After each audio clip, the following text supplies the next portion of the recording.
Anupama serial के शनिवार के एपिसोड की शुरुआत लीला की नाराजगी से होगा यह कि अनुपमा और घर के सभी बड़े अंश और प्रेरणा से अंदर जाकर आराम करने को कहेंगे, लेकिन दोनों की जिद होगी कि वो शादी की तैयारी में पार्टिसिपेट करना चाहेंगे।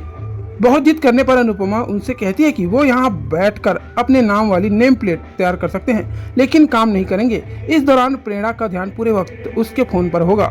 फिर वह अचानक से बहुत परेशान हो जाएगी। वजह पूछने पर वो बताएगी कि उसकी माँ और भाई शादी में नहीं आ रहे हैं। प्रेरणा के यह कहते ही लीला फट से बोलती है, अच्छा है नहीं आ रहे हैं। लीला कहती कि उसकी माँ एक नंबर की डायन है और उसका शादी में नहीं आना ठीक है। अपनी माँ के बारे में इतनी बुरी भरी बातें सुनकर प्रेरणा भड़क जाती है और कहती कि बुरे तो पाखी तोसू और उनका बेटा वनराज भी था। गुस्से में प्रेरणा अंदर चली जाती है और इधर लीला गुस्सा हो जाती है। वह कहती कि इस घर में कोई उसका सम्मान नहीं करता। वह कहती है कि उसने पहले भी कहा था कि यह लड़की प्रेरणा अंश के लिए ठीक नहीं है। पाखी हमेशा की तरह आग में घी डालने का काम करती है।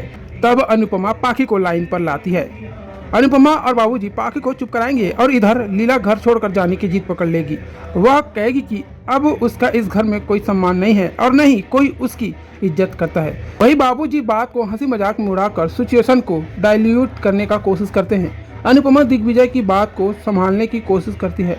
अंदर प्रेरणा को अपनी गलती का पछतावा हो रहा होगा कि उसने क्यों बात से ऐसी बात कही, लेकिन अंश उसे समझाने की कोशिश करता है कि बिना बदतमीजी किए हम छोटों को बड़ों के सामने अपनी अहमियत रखने का अधिकार है।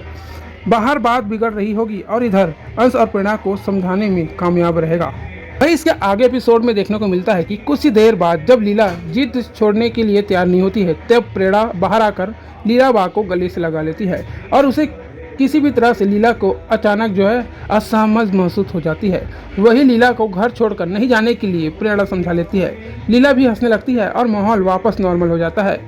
इन सबके बीच कई बार तोसू को बेइज्जत भी किया जाता है और पाखी भी अपनी माँ से डांट खाती है, लेकिन उससे दिलचस्प बात यह होगी कि लीला को समझाने के दौरान बातों बातों में राही यह स्वीकार कर लेती है कि उसे उसकी माँ की याद आती है, लेकिन वह जता नहीं पाती। अब देखना होगा कि आगे कहानी में क्या बड़ा मोड़ आएगा।